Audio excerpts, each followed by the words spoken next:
Welcome back. Welcome back to the Kovacs report. Now, if you follow the channel for any period of time, you know there's no way I could let this news story pass without covering it. It is, of course, Mr. Dan Slott on the Wordballoon podcast with Dan Suntres. And he's made some interesting statements and a plea to fans and retailers alike. We're going to cover that. We're going to look into his new series. We're going to talk a little bit about his run and his controversies around Spider-Man. Of course, this is all about Spider-Man, if you know me. And we might even tread lightly over to the dreaded Reddit forums and see what the fans are saying about this. Now, before we get into it, like the video and hit subscribe. So what is this all about? Well, let's just watch the clip. Now, I'm pretty sure I can play the clip here. I don't think YouTube will hit me with any copyright claims. I'm hoping this is covered by fair use. But if it's not, I shall blank it out. I'll fix it later on. But to give credit where credit's due, this is the podcast Wordballoon. It's over on YouTube and I think Apple Podcasts and everything else. The video here is Dan Slott, Superman, Spider-Man, crossovers, FF, and more. So please do check out the whole video over on Wordballoon if you're interested. Okay, I really want you to know that I want to give credit where credit's due. And Wordballoon, well, that's one of those channels who happens to have a lot of guests on there from the world of comics and geek culture. And it's quite interesting. I've watched a couple of videos recently, actually. I've just discovered this channel. I didn't know it was there. So there we go. So thank you, Dan Suntres, for the interview and the little clip. You can see all his details there. I'll link it in the description also. So let's dive in. Let's see what Mr. Dan Slott has to say, because it is very, very interesting. If you are a reader and you loved reading, you had fun reading my run of Spider-Man and you want more of it, please put this on your pull list now. So let's stop the video there. What is he talking about? Well, he's talking about this book here. Okay, this is due out in May actually, May 13th of this year. Spectacular Spider-Man, brand new day #1, and it's touted as an ongoing. Why? Well, there is a movie, as you may or may not know. Trailer just came out. Trailer was pretty damn cool. And this, I guess, is some kind of movie synergy, right? This is telling stories from the brand new day era of Spider-Man, which Dan Slott played quite a large part in. Okay, controversies aside. Now, why do we have this book other than the movie? I don't think there's any other reason why I've got this movie. These are stories set in that time. And the thing is, Brand New Day, as you know, is a very, very, very controversial period of Spider-Man's history. And for the majority of Spider fans, I'm hoping I'm speaking for them, it was kind of the day Spider-Man died, really. And since then, we have been punished and over again for these stories. Okay, Spider-Man has never been the same since, and not in a good way. So revisiting this in comic book form is pretty dangerous, and bringing Dan Slott on board, well, that is, that's poking the bear a little bit. So what's the story about first, so you know where we're going with this? Well, brand new day. Spider-Man discovers one of the most valuable items the Kingpin, a.k.a. Wilson Fisk, possesses, the lexicon. This directory of the Kingpin's criminal enterprise could destroy the criminal landscape of New York City. And that's Spider-Man's goal when he takes it. But Fisk isn't the only person who wants the lexicon. Mr. Negative would love his competitor's secret information, but so would Frank Castle himself, the Punisher. So basically, Spider's in trouble, he's got this book, and everyone's after him. Now that sounds okay, I guess. We've had the little black book of information, or the secret information's been stolen storyline a dozen times. So there we go. Well, okay, whatever, right? It's a whatever story. It's not exciting, but it's another Spidey book, so we're going to pick it up, right? Now, this book that he's stolen in this modern day and age is literally a book. It's a big black book with some sort of mystical symbol on the front, right? Which is obviously nodding to something nefarious. I mean, how cheesy is that? With the kingpin of crime, okay? The kingpin of crime, the man who has risen from the slums to be the most powerful criminal, okay, in New York, really write it all down in his journal. Of course he wouldn't. There has to be a more clever way of doing this. We've had microchips. We've had USB thumb drives. We've had all sorts of things. But a little black book? Come on. Honestly. So again, this is Dan Slott. This is Dan Slott, and don't get me wrong, I love some of Dan Slott's stuff. Specifically, getting tongue-tied, loved his She-Hulk run. I thought it was absolutely fantastic. It was fun. It was funny. I enjoyed every single page of it, and some of his other stuff too. I mean, we could talk about Superior Spider-Man. I mean, again, that's a questionable storyline. Some people loved it, some would hate it, but you can't deny there's some great ideas in there. Now, he was largely responsible for some of the aftermath of Brand New Day and the stories that came with it, which is where the fans started to rebel and he rebelled back. But anyway, I digress. I digress. This is the book he's talking about. Now, let's get to the next part of his little The speech. final order for our first issue is March 30th. Please put this on your pull list now. If you are a retailer, we know you're going to order issue number 1 well. No doubt. Everyone always does that with number 1. This is me talking to you. I need you on issue 2. You know, when it's time to put in your orders for issue 2, I need you to order this like you're ordering your Dan Slott Spider-Man comic for issue 2, instead of like, hey, there's like 12 other books with blind bags and I'm going to put all my money into that. We're at a point now where Marvel is when books come out, Marvel books come out, no matter what they are, they're lined up for 5 issues at a time. Again, let's stop it right there. Now, we've joked about this, and we know this is the plan. We know this is what Marvel does right now. They'll bring out a dozen series, and they'll be cancelling 5. Some get through to the 10-issue spot, but not many anymore. There's no such thing really as an ongoing at Marvel anymore.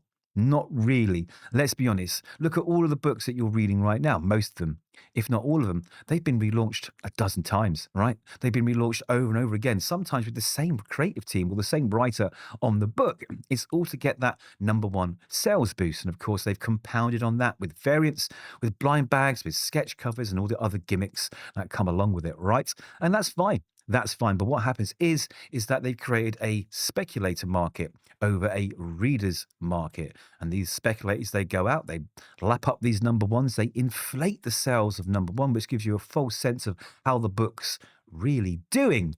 All right. And it creates this back market of dozens of books being sold at ridiculous prices, which will eventually crash to normal prices. But it damages the comic shop, it damages the reader, and it damages the creator. So this isn't all about, is Dan Slott bad? It's not. I agree with him here, 100%. He is right. Marvel have this policy where there are no longer ongoings. There are only books which get 5 issues to prove themselves, or they're dead and we're on to the next one. Let's talk about that for a minute before we get back to Dan here.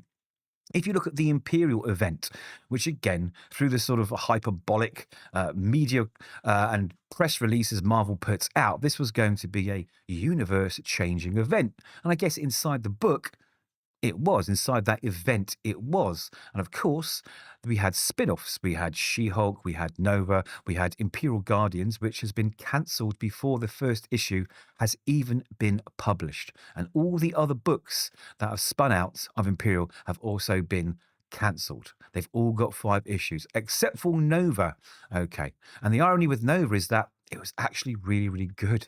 It's one of the few Marvel books that was really exciting and fun and worth the read. That's getting 6 issues. It's a shame. It really is a shame that we're losing all these books. I love She-Hulk. I love Nova now through that book. And I love a lot of the other characters that have spun out of it. But now I don't have a book because Marvel's cancelled them at 5 issues. Why are they getting cancelled at 5 issues? Well, I've said it before. I've said it so many times. Okay. And I get flack for this, but it is the truth. Okay. Just because you don't like my opinion doesn't mean it's wrong. The biggest problem is the stories are just not good enough. They really, really aren't. Now, you have a lot of fans out there who support the writers, and I like to support writers. But Alan Moore, one of my favourite writers. I love Watchmen. I love V Vendetta. I liked From Hell. I found it very difficult to read, right? And I would say that. I don't blindly go, no, Alan Moore's a god, right? You cannot say anything bad about his work. It's brilliant. There's something wrong with you. You know, what usually happens is you're a bigot, you're a homophobe, you're a transphobe, you're a right winger, you're a left winger, you're something other than a person with an opinion because they don't like what you're saying. Now, this group of people on the internet are very, very vocal, but I really do believe they're not the majority. I just think that there's a certain type of person, you know, the keyboard warrior that has to voice every single opinion they have and fight from their couch on their laptop all day long against anyone who deviates from this view they have in their mind of what they're talking about, right? I guess I share my opinions about comic books on the internet too by doing these videos, but this is fun for me. I'd like it to become something more than fun, you know? That would be great. But I'm not here fighting for a cause. I'm not here fighting for, you know, Erica Schultz. I'm not here fighting for Chris Condon. I'm not fighting for a creator. I'm fighting for the characters and the legacy of those characters. And that's what's important. Now, what is the problem? What am I alluding to? Well, they put these writers on the books who don't write good stories. And again, some of you may not like this, but it doesn't change the fact that it is objectively the truth, is that most of these books now are given to, I think activists is a strong word. Let's just say people who have views about things in the real world. And these books have become vehicles for their views. Now, comics, and I know you're going to say this too, have always been a platform for curators to express their feelings. But what they did, which is different from this current crop of writers, is they told you a story which taught you a lesson. All right? Didn't preach, it educated you. And what's happened now is that's been reversed. Now what we get is a preachy lesson which is thinly sprinkled with a story, which isn't very good at all. And most, if not all, of Marvel books, okay, they follow this pattern. If you go look at all the writers and you look into why they were hired, you'll see that there is a specific thing outside of comics, for the most part, of why they were hired. So they're being hired for something outside of comics as opposed to what they can create within comics. And this is a universal truth. It really is. And I'm not one of those hate channels. I'm not one of those, oh, you're a right winger channels. You just hate women. You just hate trans. I really don't. I really don't. I know I'm amplified here because I'm autistic and I'm on, you know, I'm becoming the character that I am on film. But outside of that, I'm just a normal guy. I like to take the best from both sides, you know? I really do. But that's not what's happening in comics, okay? Especially Marvel, and mostly Marvel, is that all of them are preachy lessons without any true story. So what happens is this, is the number one comes out hugely inflated with the variants and the gimmicks, okay? Everyone applauds it, but the majority of these people applauding it are from that group, okay? They're protecting the ideals of the writer, not necessarily the quality of the book. All right. And then issue 2 and 3 comes and the numbers just drop. And Marvel know these numbers. See, this is the thing. Marvel know these numbers. They know how many variants they sell. They know how many number 2s they sell. They know how many number 3s they sell. They know the information. So why do they act so surprised that these books are getting cancelled at 5 issues? They have the numbers, right? So they can do something about it. They go, hold on a minute, this particular book by this particular writer just doesn't sell. But what does Marvel do with those writers? And they have 6 writers who get pretty much every single book right now, let's be honest. And then they switch them around to a different book, right? They do exactly that. They take them off of that book and they give them another. Let's take Eve L. Ewing as an example, okay? She was given Exceptional X-Men, which managed by some miracle, probably the art, to last to 10 issues, but the sales dropped off like lemmings off the side of a cliff, and it was cancelled because it wasn't very good. It had Kitty Pryde and Emma Frost teaching a bunch of young mutants, and a lot of these mutants were new characters, new mutants that Eve L. Ewing had curated, and all of them were terrible. Let's be honest, all of them were terrible, forgettable characters. They do not stand up against any classic character ever. So what happened? Well, they put it on hiatus for a little while, and then they launched their new Shadows of Tomorrow X-Men line after Age of Revelation, and they gave the book back. But what did they do? Did they change the story? No. Did they change the characters in it? No. All they did was change one little thing. Actually, 2. They changed the name of the book. Okay, it's now called X-Men Unlimited and it's been touted as a flagship up there with Uncanny and X-Men books. This is flagship ongoing book. So what did Eve L. Ewing do? Did she learn from the mistakes of the past? No.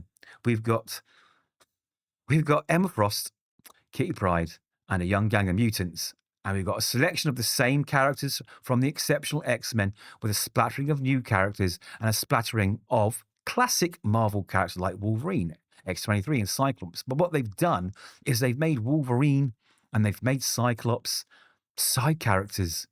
They've made them side characters, okay? And they're systematically, basically deconstructing Cyclops and making him into a villain in this book. All right. And the other thing that they changed was instead of having a physical school, it's a psychic school. You know, it's you leave your body and you're in this school. It's the same story, 5 issues max. They might push it to 10. They might push it to 10 just out of spite.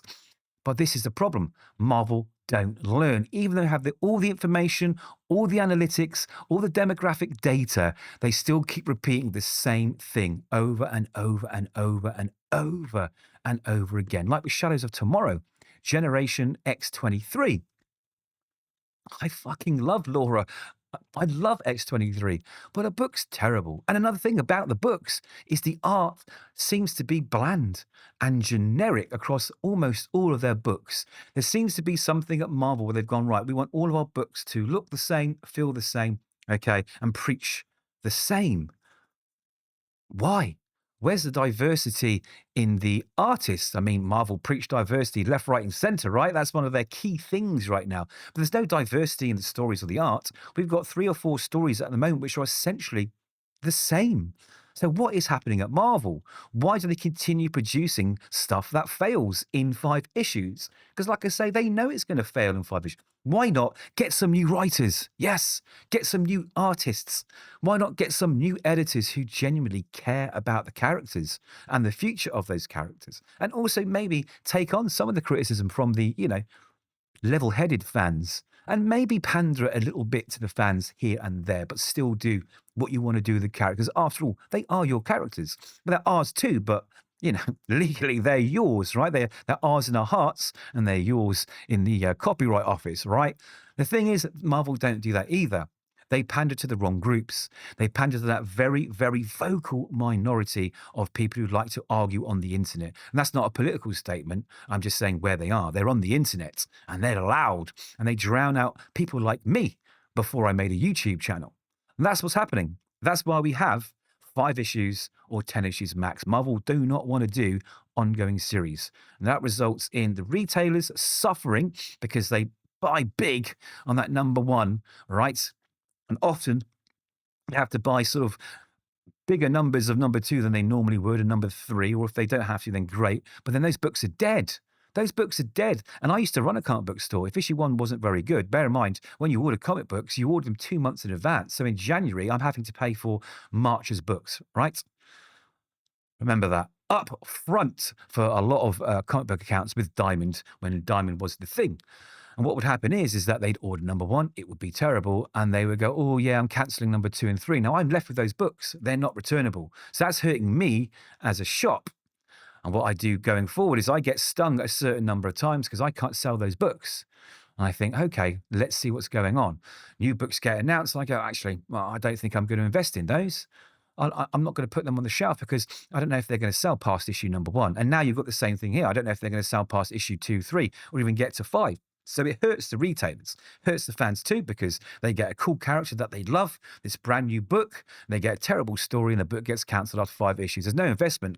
You cannot connect. It's not like, oh, this has been going on for a year, this storyline. It's amazing. All these things that have happened. Can't wait till the next arc. It's gone. It's gone. So it's constantly getting you to buy these new series, these new starts, these, universe shattering, earth shattering, everything new, sparkly versions of the characters and stories. And we're not getting that. So it's like a false start every time. Like, okay, let's get this book. There's no commitment to a book after that point. You give up. Like I've given up. A lot of books that I would normally buy, I wait to the trade if I want them. I wait to the trade.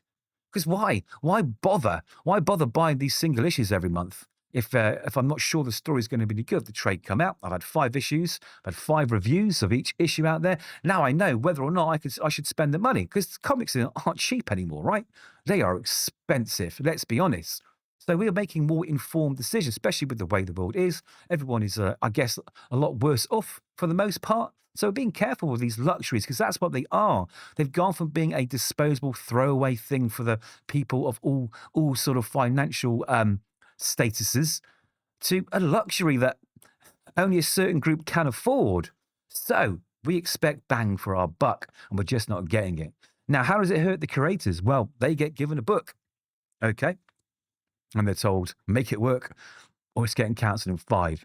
So how do they long-term plan what the stories are? I mean, if I was given this book, I'm not going to plan 10, 15 issues in advance. I'm going to plan 5, right? The arc, okay? And say, right, let's see if that works. So the creators are less connected to the book because they don't know whether or not it's going to go past 5 issues. Remember, they need to get paid for their work, right? And if I was told, hey, I've got this job, it's going to be an ongoing book, all right? It's going to last, I don't know, 3 years. You go, great, there we go. I can relax now. I can relax. I'm going to be getting paid every single month. I can put my heart into this. I can write a best story I've ever written. But if I'm told, hey, guess what? This might not last past 5 issues. I'm already thinking, shit, I need to make sure that I've got the next job lined up. I'm a freelancer myself, okay? I'm a freelancer myself. So I know what it's like. And I've written comics, so I know what it's like. And that makes the writer sort of think back and go, well, what's the point? Right? What's the point? And all of these stories as well are traditionally sort of snapshot stories which don't really affect what's happening going forward. And a lot of them don't refer to what's happened in the past. And this is where I'm supporting the writers here to say, listen, give them ongoings or longer books. But also for these specific writers at Marvel, I'm angry at them, okay, because they don't give us those kind of stories that have any permanence going forward. And a lot of them don't even reference what's happened in the past. They keep rewriting something to fit within a 5-issue narrative. They can look back and go, see, I've done my story. So it's self-contained. So the trade sits on the bookshelf. Okay, it sits there self-contained. It means people can pick that up because they're getting a full story, right? They don't need to get trade 1, 2, 3, 4, 5, 6, 7. And that's what they're doing. So they're just writing these stories, okay, be damned to any of the past or the legacy of the characters for the most part, because if I put a evergreen book on the shelf, it's going to sell more, okay? When the residuals come, I'm going to get paid. And that's what's happening. And of course, like I say, all of these books, most of them, in fact, are just trumpets for beliefs of the writers. Like I said earlier, comics have always been that, but give us a damn story, okay? Give me a damn good story, okay? And sew in your beliefs into that story so it doesn't drown out the story. Because that's what these are, right? They're stories. They are not lessons. They are not a priest preaching from the pulpit, okay? They are not the headmaster giving you a damn good telling off. They're stories that you can escape into. And if they have political or ideological or, I don't know, sexuality-based themes, that's fine too. Give us a good story around it. Don't make that the message and the whole story. And this is what these writers aren't doing. And it is so annoying. And the dismantling of legacy characters added on top of that, making them the villains, reforming villains as well. It's just throwing away everything that made these characters great in the first place.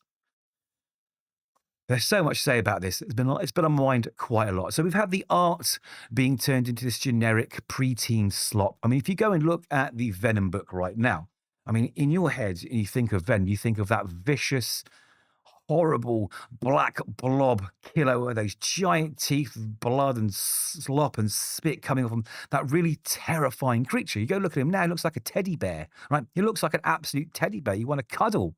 You know, so they're taking these characters, right, removing what made them great and turning them into this new, weird, sort of dumbed down, soft version. And they're wondering why people aren't carrying on with these books after issue 2 or 3. And they know this. Marvel know this. And DC know this too. But DC take chances. DC have a much more diverse collection of art styles with their artists. They're allowing them to tell deep stories with an ideological slant of some kind or whatever. But the story is the important part of it.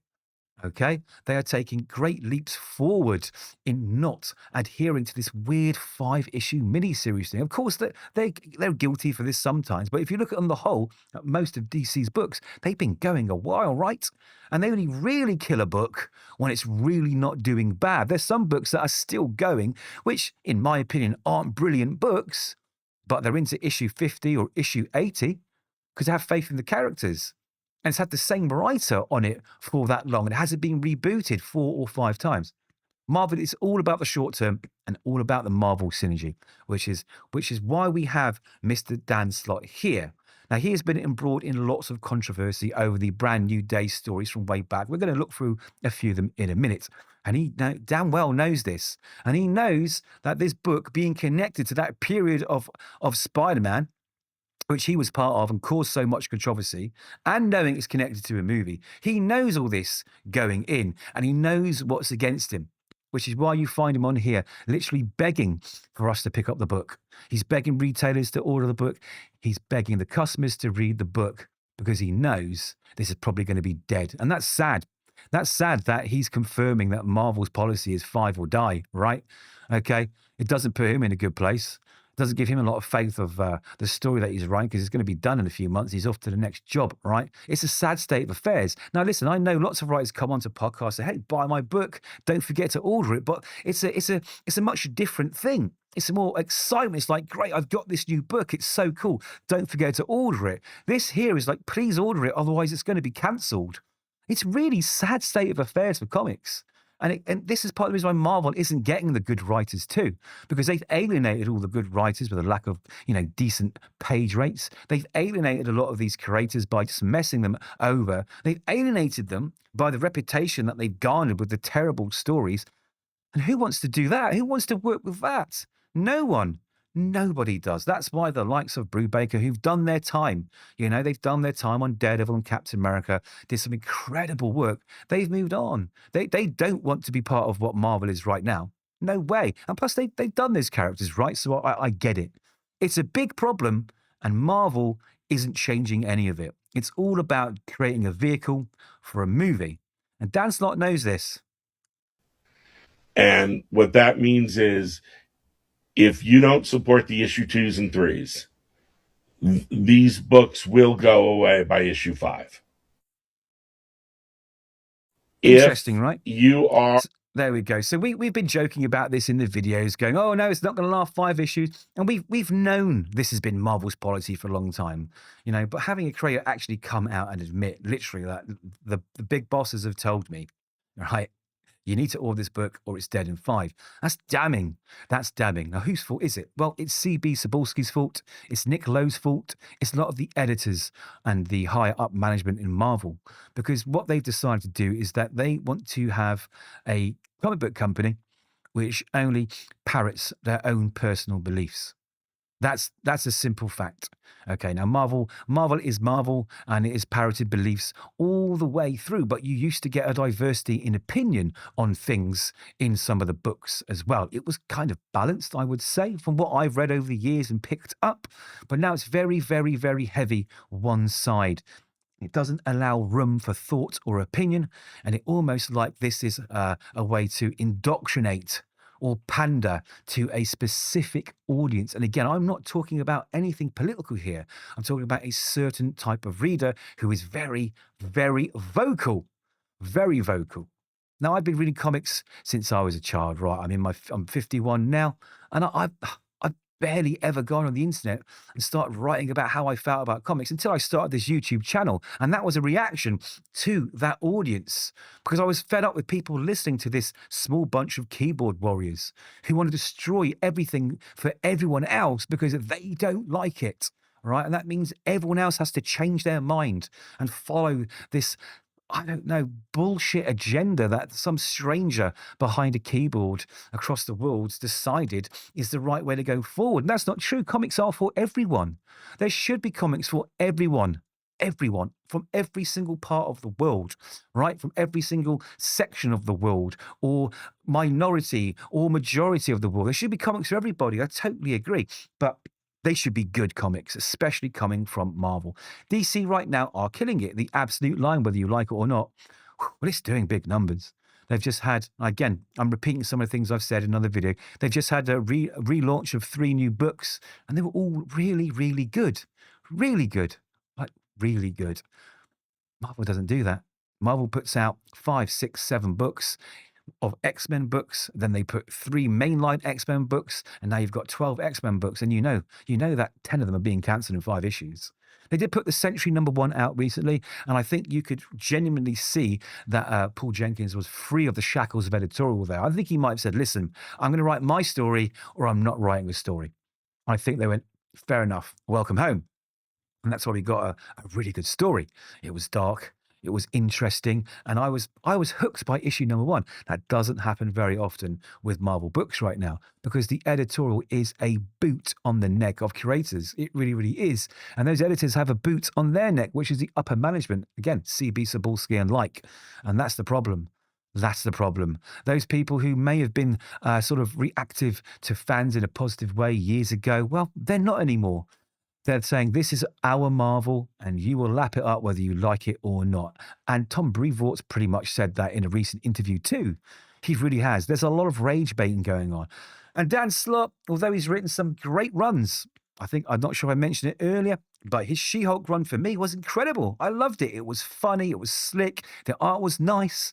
He's done all sorts of cool stuff. Even the Superior Spider-Man, whether you like that concept or not, you can't argue there were some good ideas there. But he's also been responsible for some terrible stuff. The Brand New Day stuff. The Renew Your Vows stuff. Terrible, terrible stuff. Now, the thing is, he came in after Brand New Day, right? Okay. And everyone thought, right, well, he's going to deal with the fallout of Mephisto erasing MJ and Peter's marriage. And he's going to tell us a load of stories. And eventually we're going to go back to the status quo because it's comics, right? But it never happened. He just dug deeper and deeper and deeper and deeper and deeper into it. And the thing is, he set the trolls off on the internet and he set off the normal civil fans, but he treated both of them the same way, which wasn't very nice. Let's just have a little look at just a few of Dan Slott's fan interaction. Now, I'm going to say he did receive death threats, and it goes without saying, even though I'm going to say it, that is never a good thing. You shouldn't do it. At the end of the day, no matter how angry I get about how, for example, Zeb Wells or Joe Kelly is treating Spider-Man, I'm not going to death threat these guys. I bet they're nice guys sitting in a cafe, have a drink with them. I bet they're lovely guys. All they're doing is writing stories I'm not enjoying about a character that I love, right? So none of it is ever personal to the creator as a person. It's about their work. Death threats are never acceptable, no matter how much you feel you're right about what you're saying. And if you do death threats, you should end up in jail 100% of the time. Anyway, like I say, Dan Slott didn't want to determine between constructive, polite fans and the trolls, and he lumped them all into one box. So let's go through these. I've written a few notes. So on the CBR forums, in I think around about 2010, during the early part of his run, a fan posted that ASM was just a paycheck and Slott wasn't a real fan. Slott replied at length, defending his passion and dedication, then ended his reply with, quote unquote, "This is the first time I think I've ever said this. Go fuck yourself. Seriously, go fuck yourself." Now, that's not the way to talk to a fan. Whether that fan said something absolutely abhorrent, it doesn't matter. You are representing Marvel. You are representing Spider-Man, and you have a professional duty to present yourself as a professional. And Dan Slott didn't do that, and he continued to do this. And this is a habit a few others do too. I'm looking at you, Nick Lowe. I'm looking at you, Nick Lowe. It's just not the right way to do it, right? When I've been responsible, okay, at a company that I've worked with before, I worked for myself. I had to present myself to clients a certain way. I had to say things a certain way. I had to maybe hold back my true thoughts about something we were doing or not doing because it's not my company. And what he's doing there is not just damaging his own reputation, he's damaging the reputation of Marvel. But what did Marvel do? They did nothing. In fact, I think they encouraged it. There was more. There was an acid boarding story, a torture story in ASM 685 in June 2012, right? In this story, Spider-Man allows, or rather doesn't help or doesn't prevent or stop Silver Sable from pouring acid on Sandman. She basically acid boarded him as you would do waterboarding. She wanted to extract some information like Doc Ock's location. Now, this was explicitly framed as a waterboarding parallel, right, in this sort of apocalyptic context. Her fans called it out, of course. They said it was out of character. It was character assassination of Spider-Man. And what did Slott do? And his editor, Steve Wacker, well, they defended it on Twitter and on forums. And they argued that Spider-Man had done psychological torture before, for example, dangling crooks over ledges or dispersing Sandman's particles in a previous story, and that it was actually all a bluff anyway. Now, Wacker accused fans of politicizing fantasy and overthinking, right? Which is really, really strange. I don't know. Anyway, both of them, they exchanged in engaged arguments, let's just say, with the fans. And Wacker was calling some of the complaints fantasy and exaggeration. And it strained the credibility of the writers here and the editors here. And it really, really, really fractured some of the fandom from these creators. They're not being idolized so much anymore because they're showing their true face. But it goes on. I've got a few more. I really do want to share these. Now, this isn't a character assassination of Dan Slott. Just kind of give you an idea of the person that's sitting there begging for you to buy his book. Because admittedly, some of his run on Spider-Man, you know what? It was pretty good. But the majority of it wasn't. It really, really, really, really wasn't. Especially Renew Your Vows. That was one to look up. Anyway, I'm not going to go too deep into the good and the bad and what they did. I mean, it was an inconsistent roller coaster as far as I'm concerned. The characterization of Peter was terrible. They often portrayed him as childish, incompetent, self-sabotaging himself, destroying his friendships. It was just really, really strange. And of course, there was status quo resets at the time. There was event bloat, and it basically mishandled lots of Peter's relationships with characters. So it was really up and down. But for the most part, I think people remember it as a sad time in Peter's history. So let's talk about those death threats, because they did come.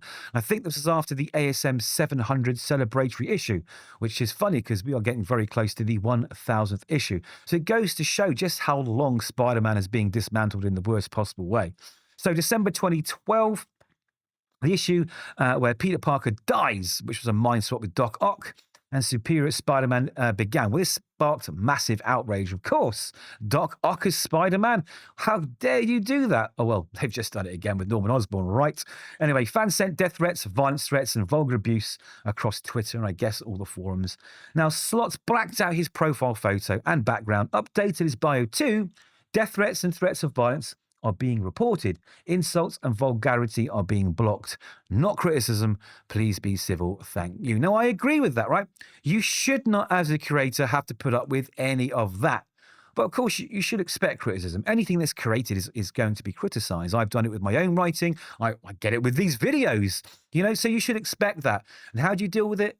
Well, you deal with it by talking to the person politely, even if they don't, or not engaging with them at all, because at the end of the day, right, do I care personally that one person out of the 2,000 people who watched my video, right, called me a bald-headed idiot who didn't know what I'm talking about? No, I don't know the person. I don't care about the person.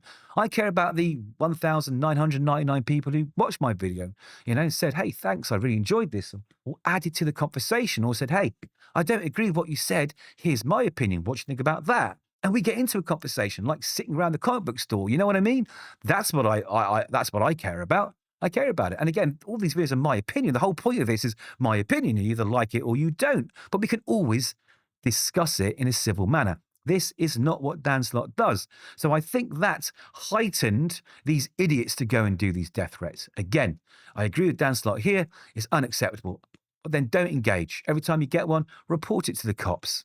Don't engage. Do not go under the bridge to find the troll, because you will find the troll. We're going to get to that in a minute too. Anyway, these death threats were, I think he had quite a few of them, and let's be honest, right? And he said that he had screenshots of one persistent US-based troll and planned to sue them. I'm not sure how that all turned out. Now, there were more. There were more. He decided to get his followers, right, to harass critics and... Oh dear, I know. It gets worse and worse and worse. This was during the peak of Superior, actually. So, after negative coverage from blogger Douglas Ernest questioning quality in sales, Slott posted defensive tweetlongers and an all caps Twitter rants, encouraging followers to block critics and avoid their sites. Please block whoever. Do not give his blog any hits. He accused detractors of being idiots or politically motivated. Now, at conventions, he reportedly yelled, "Peter Parker is dead forever," per editorial guidance to shut down questions. This was when Peter died and Doc Ock took over, right? Wow, this pattern included public calls to pile on or ignore critics too. So that, again, shows you the type of person that Dan Slott can be. It's like, I'm entitled to my opinion, but you're not entitled to your opinion. And again, this is part of that minority out there that keeps shouting about comics and telling other critics or fans that they're wrong. They're saying, you can't have an opinion unless it's the same as mine. So Dan Slott's gone about this completely the wrong way, right? I've had death threats on this channel before. I just like, okay, cool, whatever. Report, right? Report. I'm not going to start shouting and screaming back because I'm giving the trolls what they want and it will continue. And once people know that you're going to get a rise out of your creator, they are going to keep doing it. You've got to approach this professionally. It doesn't work. Anyway, he also trolled a random woman, okay, because he started seeking out the trolls under the bridge. He started searching Twitter and forums for people that were criticizing his work. Oh boy, this was in 2015, I think. Slott searched Twitter for negative Superior Spider-Man mentions and replied to an unrelated female fan who called the premise lame, making personal jabs about her life quality. Let's just call it that. Now, he later apologized, but then he pivoted to bashing Gamergate supporters, right? And critics saw this as bullying and unprofessional. We've got a few more. I've got to talk about them all. Stalking blocked accounts, and this is multiple instances, notably around about the 2015 Renew Your Vows reviews were coming out.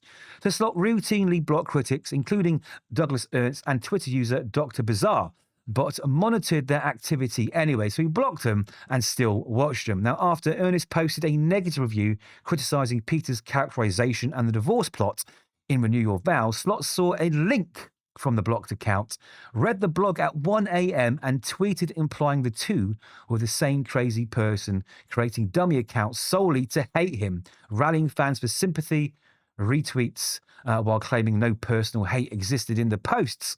The accounts had zero direct Slott references, just to note. Similar patterns occurred with other critics, some YouTubers, and he just engaged with them after getting critical videos by stalking them and giving them more grief. Don't go searching out the trolls, because that's what they're there for. They're waiting for this. They want this, and all you're doing is giving them those likes and followers and views, aren't you? Crazy. So two more. We've got the Suck Puppet taste of harassment admission in 2017. So basically he admitted, and this was reported on CBR and in quite a few videos, because he admitted it.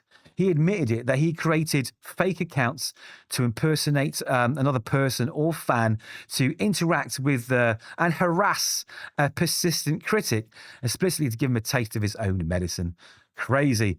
It's crazy. Now, this caused a lot of headaches for the specific fan and his wife, apparently, because, of course, he's rallying his fans against these critics. Remember that. He's rallying these fans to go and attack people that don't like his work, rather than saying, okay, listen, you don't like it. I'm sorry you don't. This is a story that I'm telling. Sorry, or maybe there's room to just, please the fans here and there, but still tell my story. No, it's all or nothing, which is Marvel's mentality. It's like, we are going to make this, you're going to buy it. You're going to fucking like it. Tough luck. That's Marvel all over right now. Now, what happened? What did Marvel do?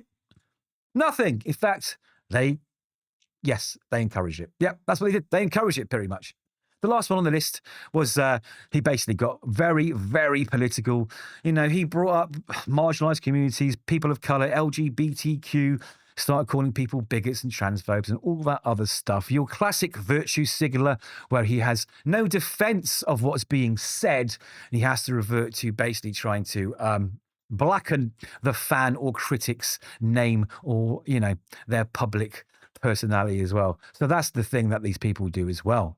This is so prevalent in modern media, right? If you do something, okay, that I disagree with, and you call me out for it, I think I've got the right way around.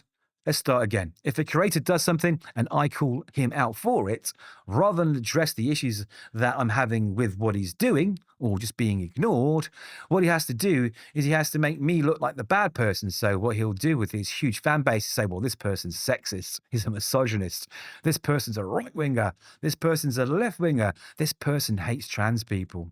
And that's what they do.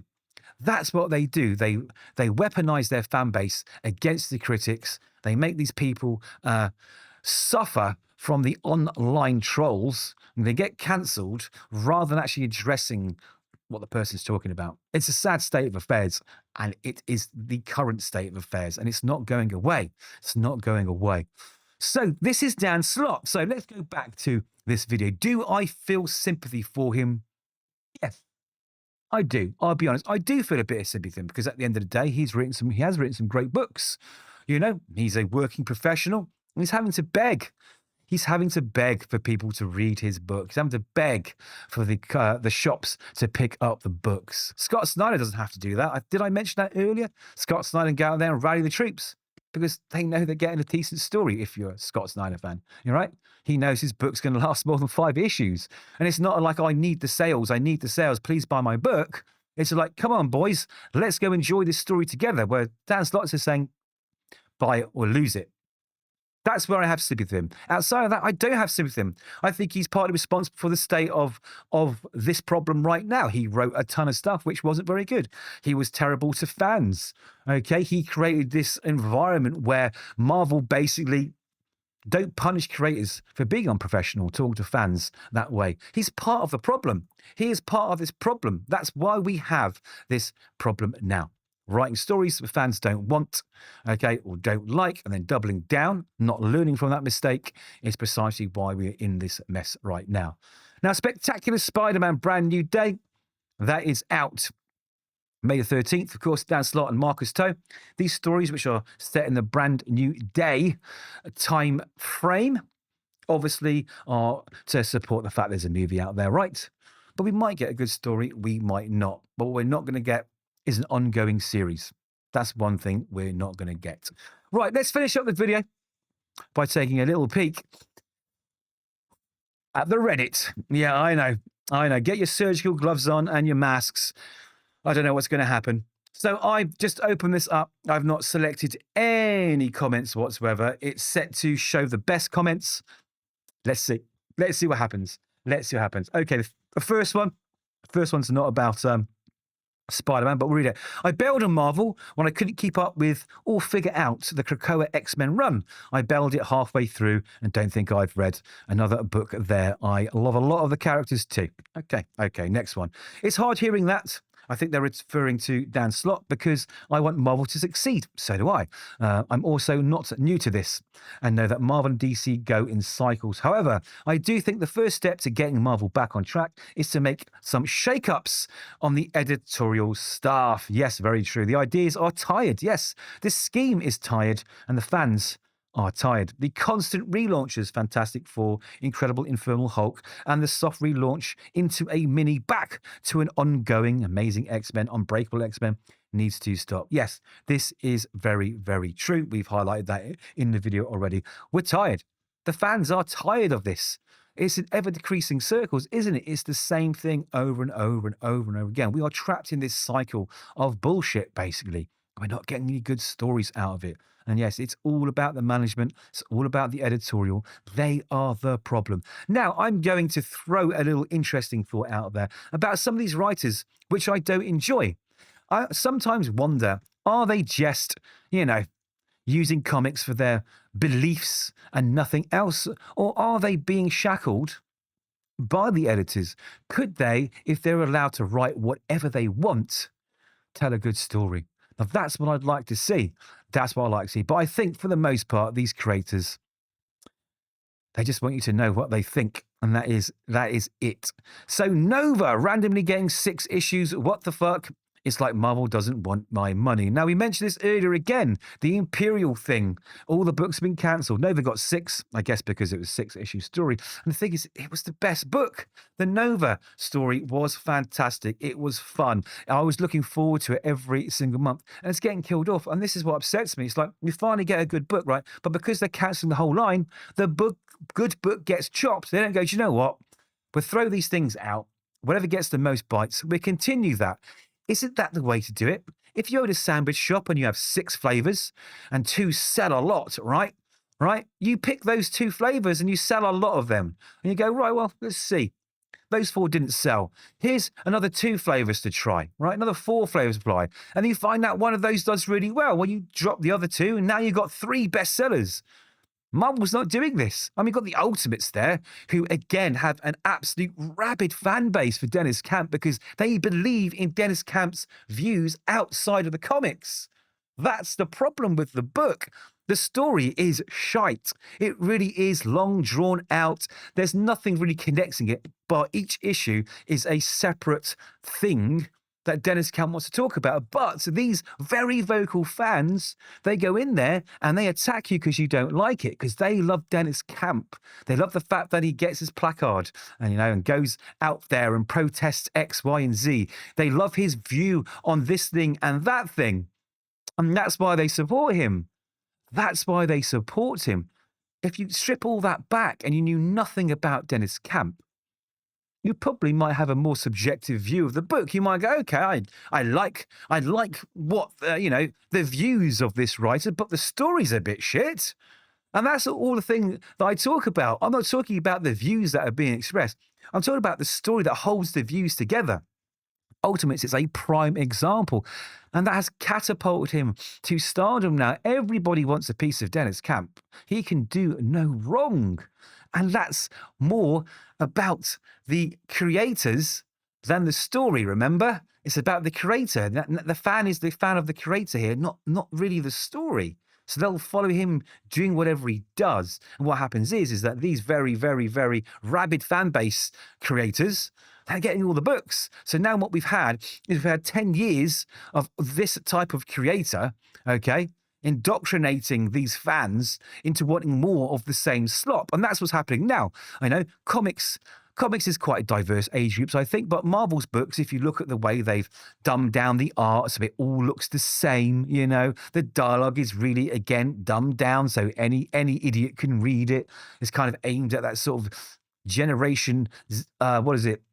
I don't know, the current generation, Gen Alpha, Gen Z. It's aimed at these people because they think they are the long-term buyers. Be damned anyone that's been supporting these characters for longer than 10 years, 20 years. They don't count anymore. And that's what's been happening. So all of these books have been pumping out over the last 10 years at least.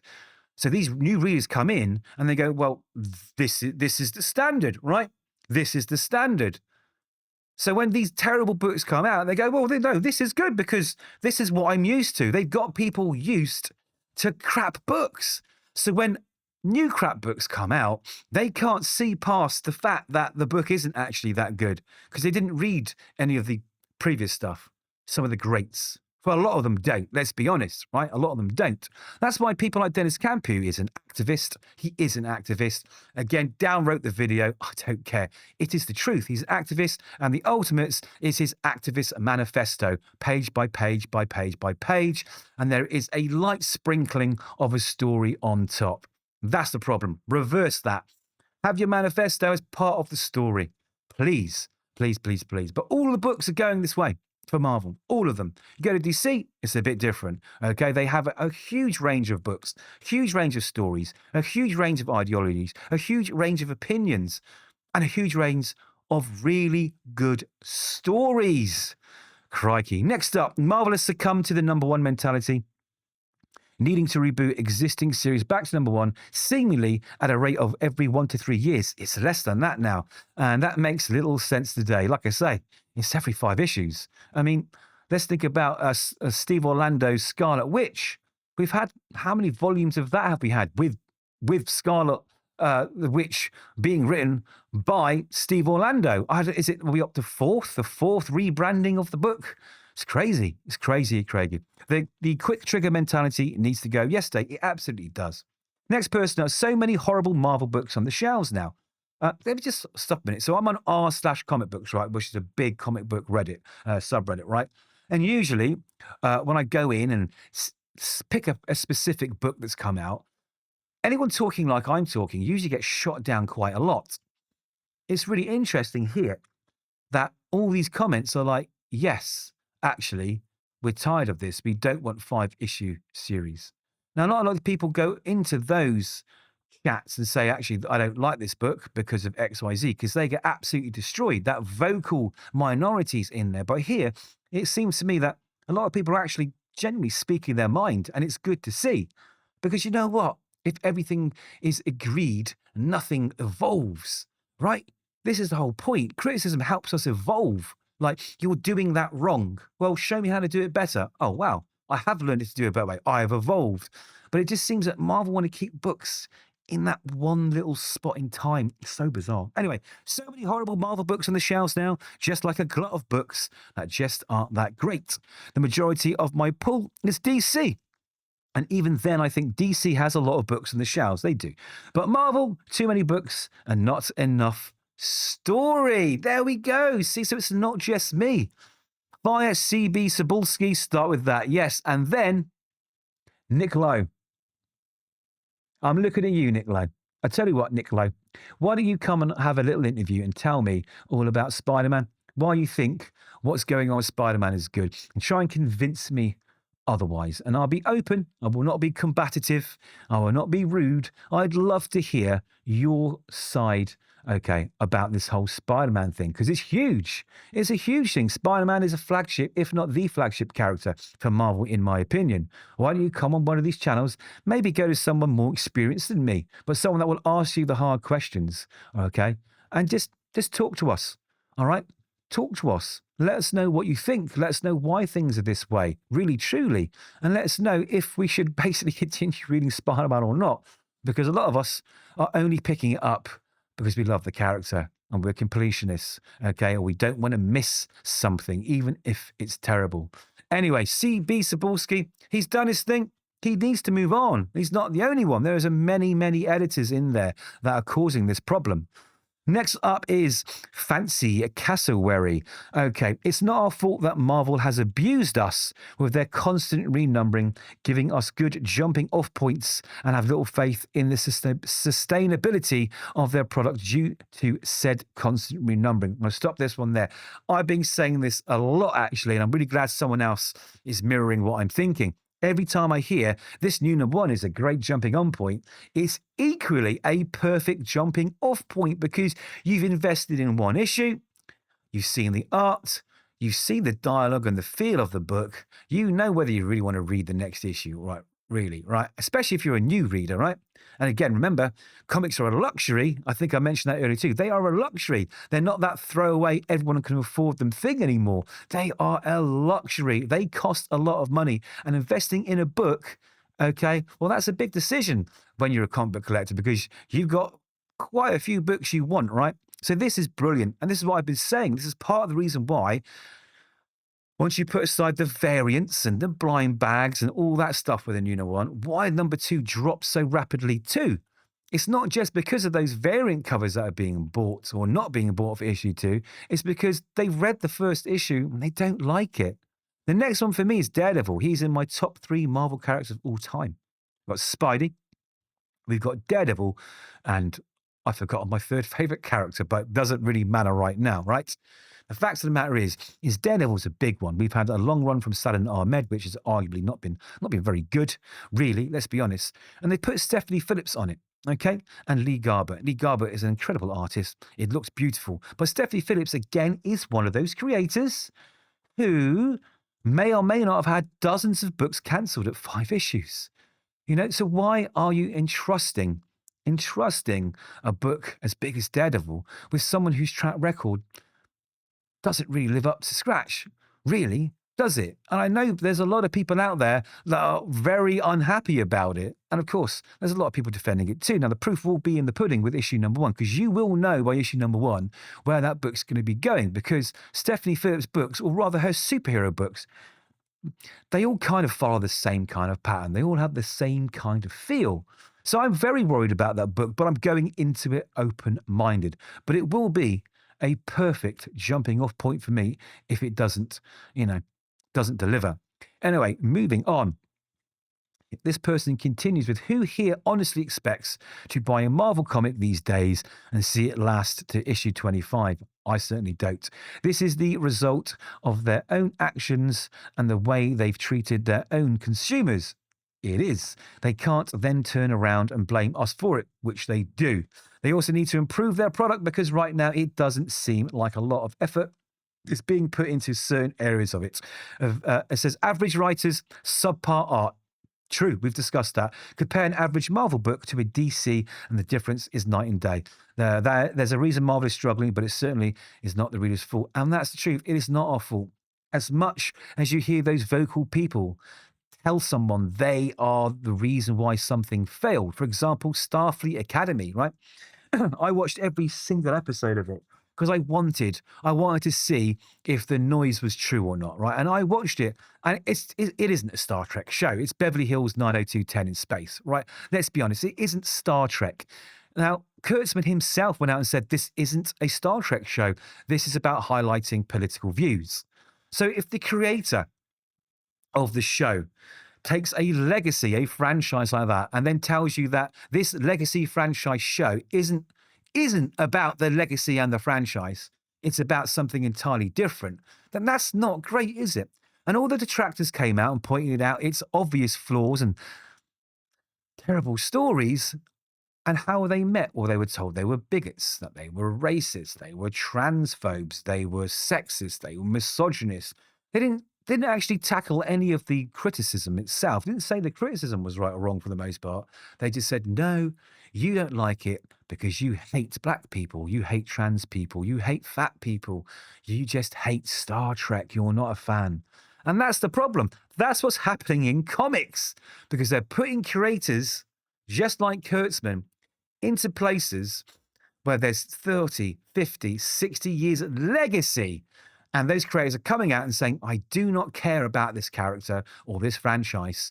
What I want to do is I want to tell you to support ABC, XYZ, whatever it is. And they're wondering why there's so much pushback. But it's okay, because that very, very vocal minority on the internet is going to cancel your ass.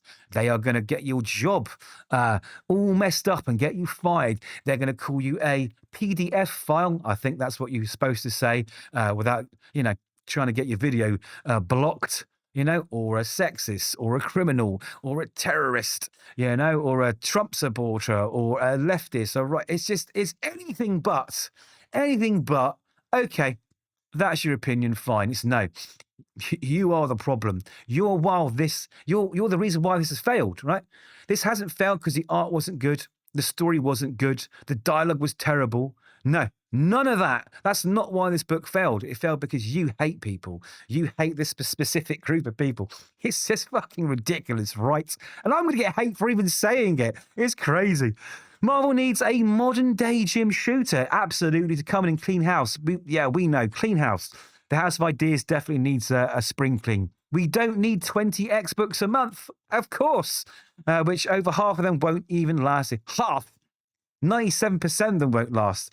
Someone needs to cut the fat and steer the ship and focus on making better and fewer books. Now, I am working on a video about exactly this thing. And I want it to be my first proper, super professional, well-researched, in-depth video, right? Because most of my videos are on the fly. I just turn the computer on and talk, right? But I want this one to be special because it's my view of how Marvel can get back to being the amazing House of Ideas it used to be. And a big part of that is stripping back those books. It's true. Do we need 20 X-Men books? Well, no, we don't, right? We need 3 or 4 at most that sell. 10 times more than the collective of 20 other books, right?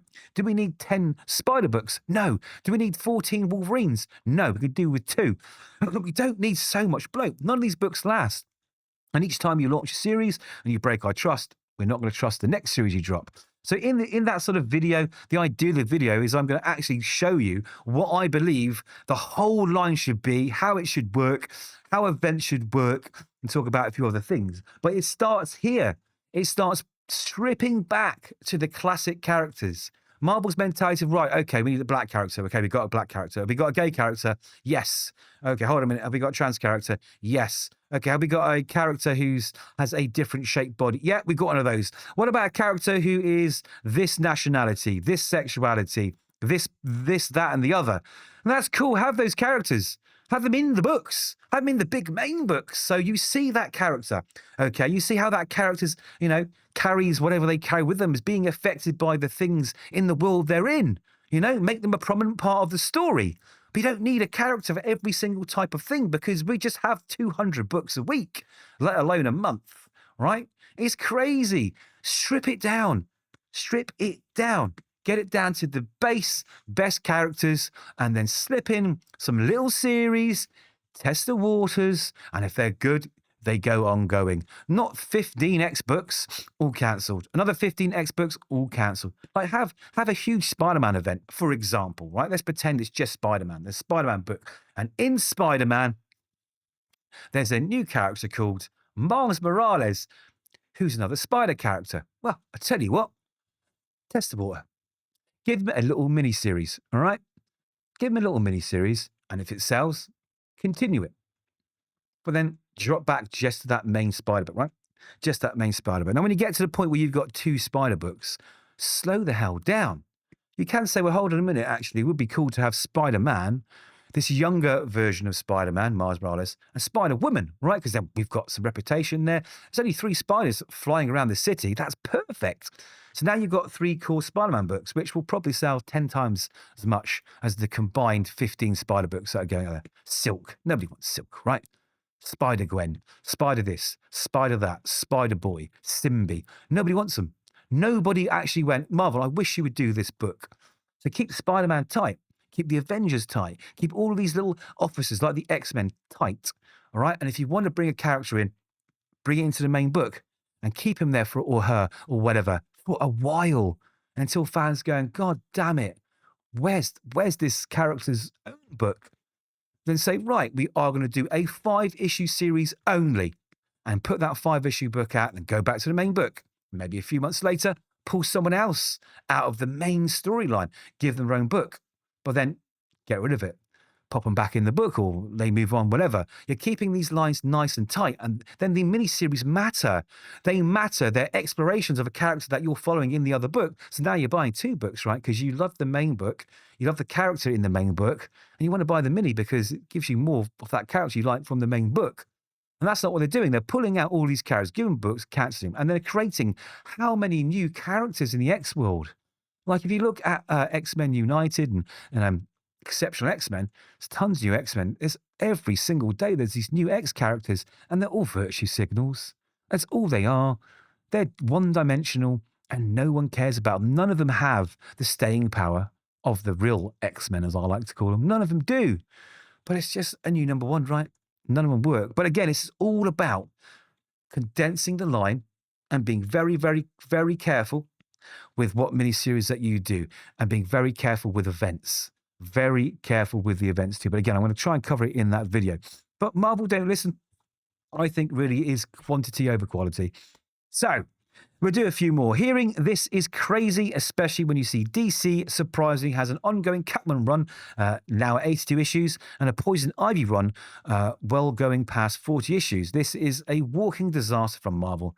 And I was pretty right when they're ATP. I don't know what that means. Giving up on their comics right now. It's just a synergy machine for the MCU and Marvel rivals, but those fans won't even pick up a comic book. Yeah, that's true.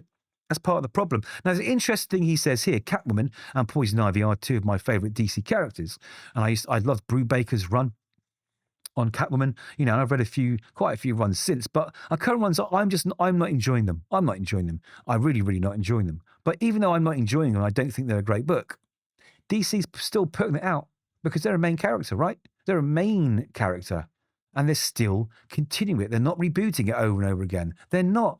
They're saying, right, this book is going to continue. Eventually, they might change the creative teams, and that's fine. But it should continue with the number of issues, right?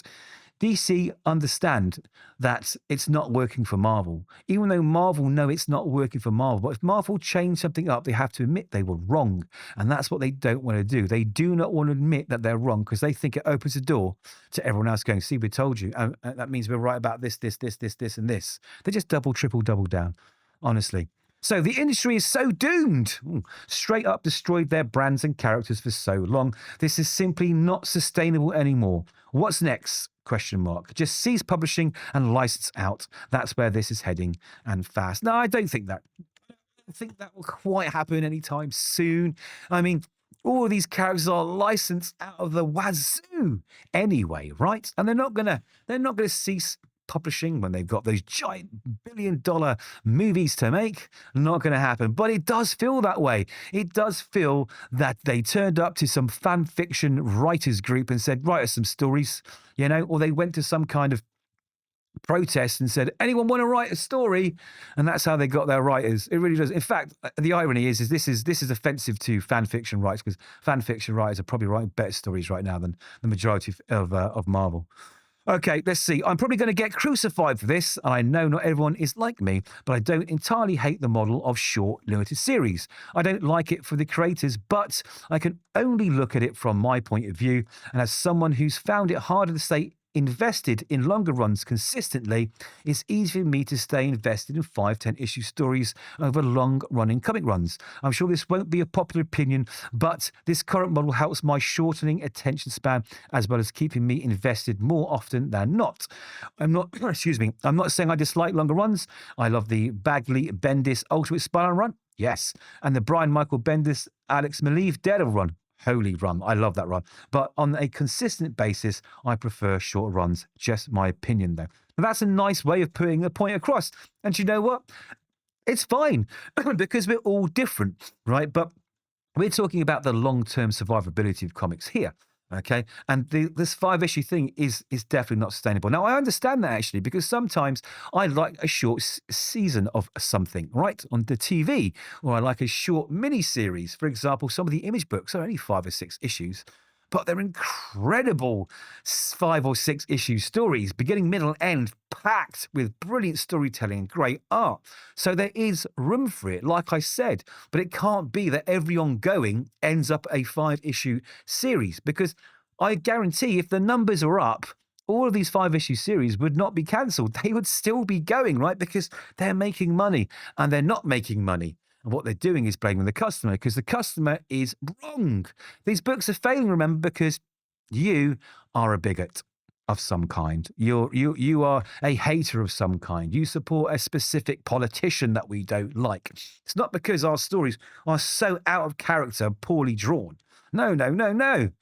Disney ship vacation. Yes, that's a big part of it. They got caught in the mousetrap, I'm afraid. But I'll be honest with you, I think it was happening before Disney came along. Disney just amplified it, let's just say. But there we go. There are tons and tons of comments here. Honestly, I'm going to refresh it, see where we are with here. Okay, there's hundreds and hundreds of comments, and I have barely seen anything that is positive in any way. Let's just take this last run away. It's really incredible how quickly Marvel has speedrun some atrocious business choices.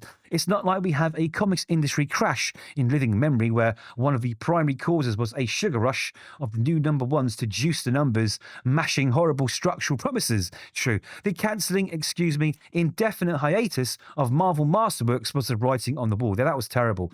That they were not going to do anything with a long-term outlook. Yeah, nobody but the most diehard OGs brought Marvel Masterworks, but the sheer amount of effort that went into those restorations is why you can get You can get anything pre-1970s Omnibus Max format. Yes, because the hard work had already been done. Marvel Masterworks is the reason you can read Dicto Spider-Man in epic collections. How many great books don't survive this model? I immediately think of 75 plus issues of Miss Marvel. That never would have been happened because it didn't find an audience till trade paperback. Crazy to think about it, but does someone something like Ed Brubaker's slow conspiratorial burn on Captain America make it to the Winter Soldier arc, starting in issue 8? And hey, I'm not the biggest fan, but if Dan Slott, the modern Spider-Man guy and the quintessential Marvel company man he is bound by this 5-issue nonsense, what does that say about new writers, developing talents, or even just established writers from outside the comics industry? Hey, Taneshi Coates, you can write Black Panther. Oh, but you need to plan it in 5-issue arc, lest we pull the rug out from under you. Sign here. Again, it's exactly what I've just said. I'm really pleased. I thought I was going to go into this, right, and have tons of that sort of very vocal group I've been telling you that are systematically destroying comics and cancelling people who say anything about it. But no, it seems that there's a lot of like minds out there. So I'm very, very happy about it. Anyway, one more reminder. This little clip came from Wordballoon. Go check them out. Again, I've not watched many of their videos, but they seem to have some pretty big names coming on the show. Look out for Spectacular Spider-Man Brand New Day. I will be reviewing it, of course. Let me know what you think in the comments. Politely and civilly, we'll have a little chit-chat. Okay, like the video if you can, and please do hit subscribe. And if you've lasted this long, because this is a long video, an hour and 14 minutes, thank you very much. I really, really appreciate it. So take care now, like the video, hit subscribe, and we'll see you soon.